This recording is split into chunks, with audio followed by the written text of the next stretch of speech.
There is a man who will tell you, honestly, that his life is fine. Nobody has died. His marriage is good. The children are well. There is no crisis anywhere you could point to. And he wakes up most mornings already convinced he is a weight on every person who will encounter him that day. Not because something happened, that is simply the position he starts from, and it has been the starting position for a very long time. If you are not autistic, I would like you to sit with that for a second, because it is the hardest thing in this whole subject to convey. Not a bad mood, not a rough patch, a baseline. Try it this way. Imagine your sense of your own worth went down slightly every day you were alive, not because of anything you did wrong, but simply as a consequence of interacting with the world. Nothing dramatic. A small deduction every day for 40 years. Now imagine reaching Tuesday morning of the 4,000th week and being asked why you seem low. There would be no incident to point at. That is exactly the problem.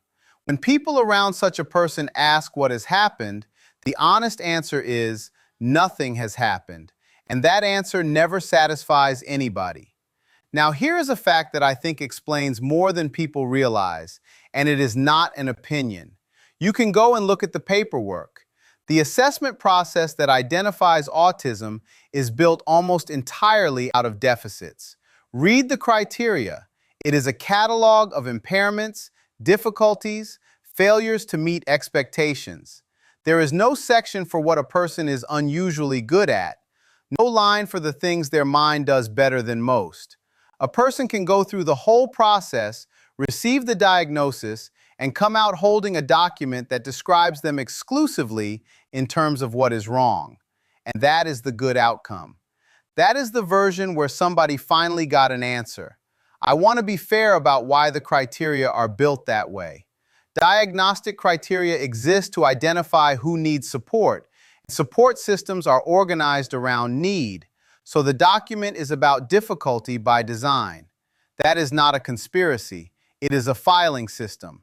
But a filing system is not a mirror, and an enormous number of people have read one as though it were.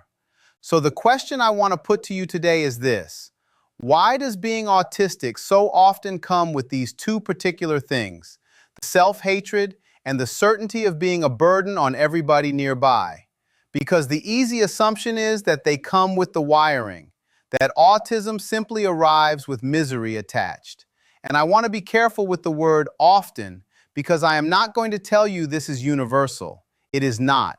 There are autistic adults who do not carry this at all, and I am glad they exist. But it comes up so consistently in so many accounts that pretending it is rare would be dishonest. It does not. And there is a body of research explaining what is actually going on, with a finding at the end of it that changes how you should hear every word of this video. I am not going to give you that yet, because it will not carry any weight until you have seen how the thing is built. Stay with me. We cannot start at the end. Let us start with the starting position. An autistic child does not usually receive much feedback that they are a worthwhile addition to the room. The feedback they receive is corrective. Not like that. Stop doing that. Why can't you just, you're being difficult? And most of the adults delivering those lines are not cruel. They are trying to help a child fit somewhere, using the only tools they were given. But add it up. Thousands of small corrections, all pointing the same direction, all arriving before the child has any framework to understand why. And notice what is almost entirely absent alongside them: the other kind of feedback, the kind that tells a child they are a good thing to have in the room. Other children get that by default, in passing, from people who are not even trying. It is the water they swim in, and they never notice it is there. The conclusion a child draws from that is not the environment and I are mismatched. A child has no way to reach that. It requires knowing that other kinds of environments exist, and a child has only ever been in this one. The conclusion a child draws is simpler and much worse. Something about me is the problem. And children are efficient. Once that conclusion is reached, It stops being a theory and becomes the lens. Every subsequent event gets sorted through it. The party invitation that did not come, the teacher who sighed, the friend who drifted. None of those need any particular explanation once you already know what the explanation is. And then it gets reinforced by the one process that was supposed to help. Because when the answer finally comes, it arrives written in the language of deficit. And under the medical model, the difficulty is located inside the person. You are the disabled one. The room is fine. There is another way of looking at it, and it has been around for decades. The social model asks a different question. How much of this difficulty is produced by the environment rather than the person? Change the lighting, the noise, the expectations about eye contact, the requirement to answer instantly, and a great deal of the difficulty changes with it. Which of those two models a person absorbs makes an enormous difference to what they end up believing about themselves. And almost nobody gets to choose. You absorb whichever one the adults around you were using, decades before you had any idea there was a second option. Hold on to that. It comes back at the end, and it matters more than it currently sounds like it does. Now, the second layer, which is where the burden belief actually gets manufactured. Here is the pattern. An autistic adult speaks, plainly, honestly, answering the question they were asked, and it lands as rude, or aggressive, or cold. And the crucial part, they very often could not tell. Volume is a real example. A great many autistic adults report having limited access to how loud they are being. Tone is another. Pace is another. Directness is the big one. Saying the true thing without the padding, which to the speaker is straightforward and to the listener can be a slap. So the thing that caused the offense is not something they chose and, in the moment, frequently not something they could perceive. And I want to be precise here because it matters. This is not a person deciding that manners are unnecessary. It is a person for whom the information other people use to adjust. How loud am I? How did that land? Is this the moment? Arrives late, faintly, or not at all. So the exchange goes like this. One person says, "You spoke to me like that. You know you shouldn't. Stop doing it." And the other person is thinking, "I did not know I was doing it, and I am not sure I could have stopped it, and I still do not fully understand what I did." Repeat that a few hundred times across a life and watch what it produces. Not, "We misunderstand each other," something far more corrosive. "I hurt people simply by being present, and I cannot even see myself doing it." That is the second half of the title of this video, and I want to name what it actually costs day to day because feeling like a burden sounds abstract until you look at what it does to an ordinary Tuesday. It means apologizing before you have finished a sentence. It means rehearsing a request to your own partner for 2 days before making it. It means not mentioning the headache or the light or that you cannot face the thing on Saturday because raising it would be one more demand placed on somebody who already has enough. It means saying you are fine, reflexively, at a volume that ends the conversation. And it means arithmetic, constant, quiet arithmetic, running a tally of what you have cost people this week against what you have contributed, and never once finding the books balanced. Nobody around you knows that ledger exists. It is open all day, and there is a cruel detail in that. Ordinarily, when you upset somebody, you learn something. You know what you did, and you can adjust. Here, the feedback is that something went wrong without reliable information about what. So there is nothing to correct. There is only the growing sense that the problem is not a thing you did, but a thing you are. And I want to say plainly, nobody in that exchange is the villain. The person who felt spoken to harshly is not making it up. They experienced what they experienced. Naming a pattern is not the same as assigning blame. And this pattern has no villain in it at all, but it has a real consequence. And here is where it turns dangerous. If you conclude that your presence costs the people you love, there is one obvious solution. Be less present. Withdraw. Or if you cannot withdraw, then mask harder. Become smoother, quieter, more edited, less yourself, because the less of you there is in the room, the less damage there is to do. That is the trap, and I want to be very clear about why it is a trap. In 2018, Sarah Cassidy and colleagues studied risk markers in a group of 164 autistic adults, published in Molecular Autism, and camouflaging came out as a risk marker in its own right, over and above the factors you would already expect to matter. So the strategy chosen to reduce the harm is itself associated with worse outcomes. The person is trying to protect everybody around them using the one method available, and the method costs them. And look at the shape of what has happened, because it is genuinely awful. Somebody who cares a great deal about the people in their life concludes that the kindest available act is to remove more of themselves from the room. That is not selfishness or self-pity.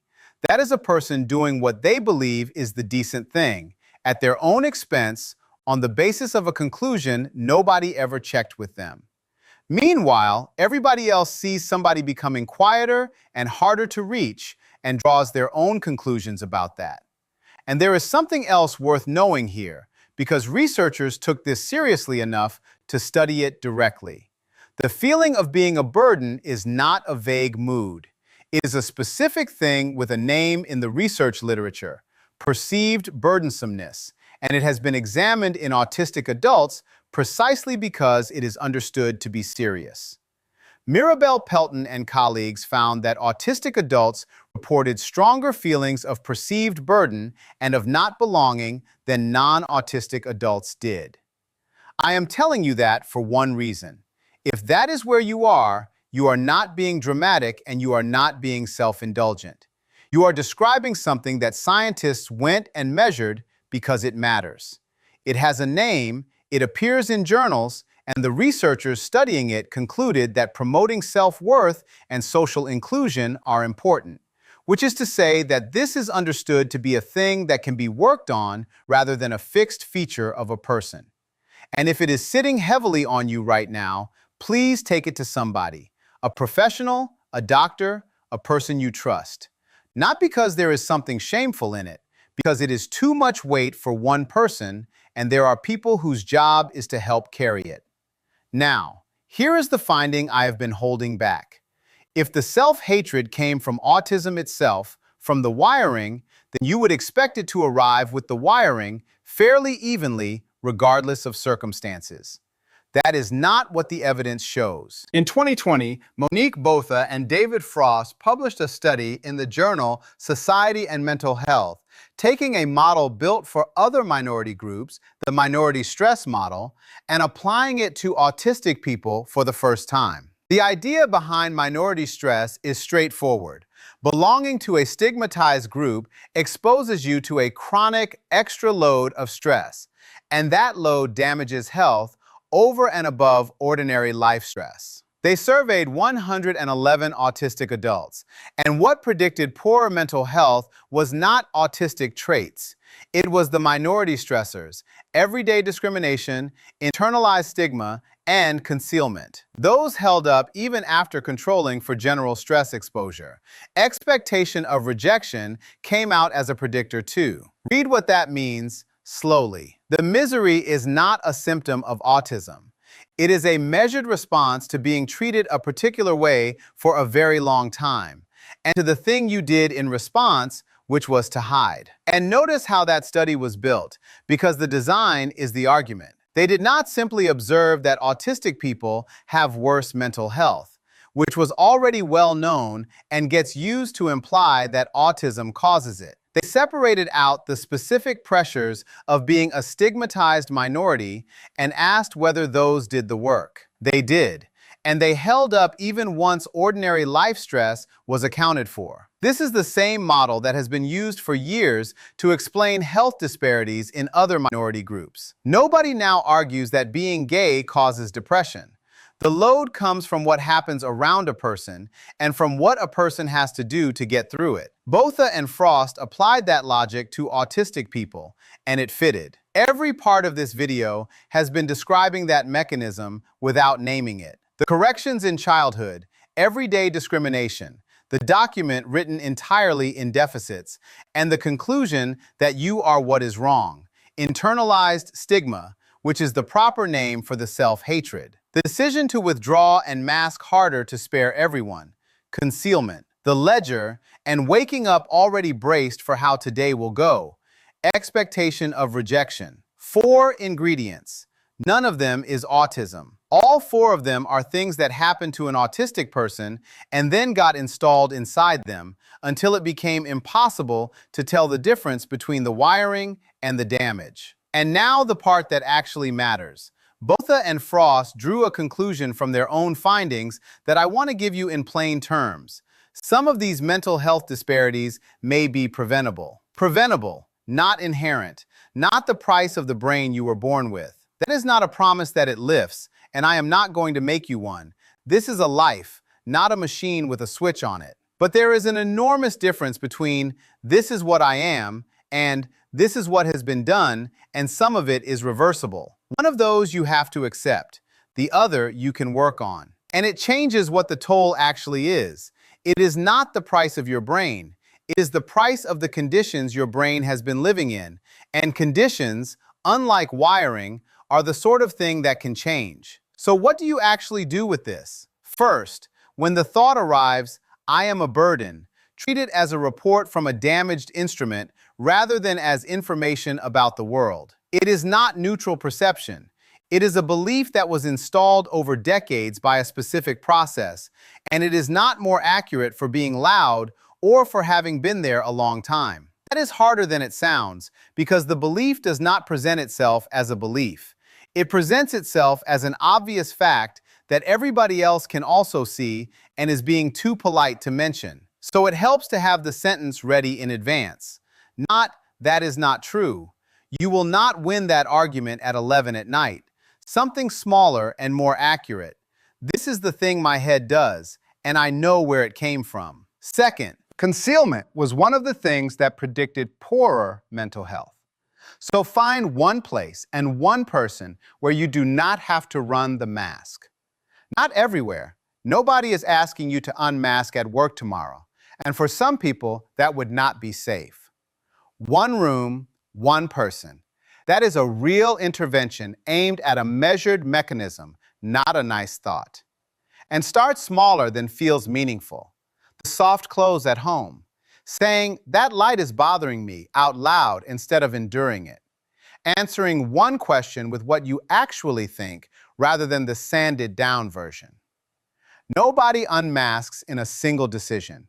It happens one small, honest thing at a time in the safest room available. Third, and this is the most useful thing I can hand you. Find people you do not have to translate for. There is evidence for this too. In 2020, Catherine Crompton and colleagues at Edinburgh ran a study where 72 adults passed a story down chains of 8 people. All autistic chains passed it along just as accurately as all non-autistic chains. It was the mixed chains where the detail fell away fastest and where people rated the rapport lowest. So the experience of being constantly misread is not proof that you are hard to be around. It is what happens in the gap between 2 different ways of communicating, and gaps have 2 sides. The research says that in the right company, the gap closes and information moves cleanly. Think about what that does to the burden belief. If the belief is built on a lifetime of evidence that talking to you is hard work, then a single afternoon of talking to somebody where it is not hard work is a piece of counter-evidence that no amount of reassurance could ever supply. Nobody telling you that you are fine will move it. One conversation that simply runs smoothly might. That is why a great many autistic adults describe the first exchange where they were understood without effort as the moment the self-hatred first cracked. It was not comfort, it was data. And if you are the person who loves somebody like this, the useful thing you can do is smaller than you think, and it is not reassurance. Telling somebody they are not a burden does very little, because the belief was not built out of words and will not be dismantled by them. What does work is evidence. When they say something bluntly, do not assume the intent behind it. Ask. 2 seconds. How did you mean that? You will be right more often than you expect, and each time you ask instead of assuming, you have removed one deposit from the pile. When they say the room is too loud or the plan has to change, believe them the first time and do not make them argue for it. Being believed is the opposite of the thing that built this. And when they finally show you a version of themselves they have kept hidden, the flat voice, the movement they suppress everywhere else, the bad day where speech goes, understand what they have handed you. After a lifetime of learning that the real version gets the worst reception, they have decided you are the exception. Receive it accordingly. One last thing before I go. If any of this has landed heavily, if you have been sitting there recognizing too much of it, please do not let today end without telling one person some part of it out loud. That is not weakness, and it does not require a diagnosis to justify. You are allowed to ask for help before things get worse, and you are allowed to ask for it simply because you are tired. Now tell me in the comments, was there a moment when you first understood that this was coming from outside you rather than from inside you? What was it? Someone reading that answer is going to find it a good deal earlier than they otherwise would have. If this was useful, subscribe and stay with me. There is a great deal more to talk about.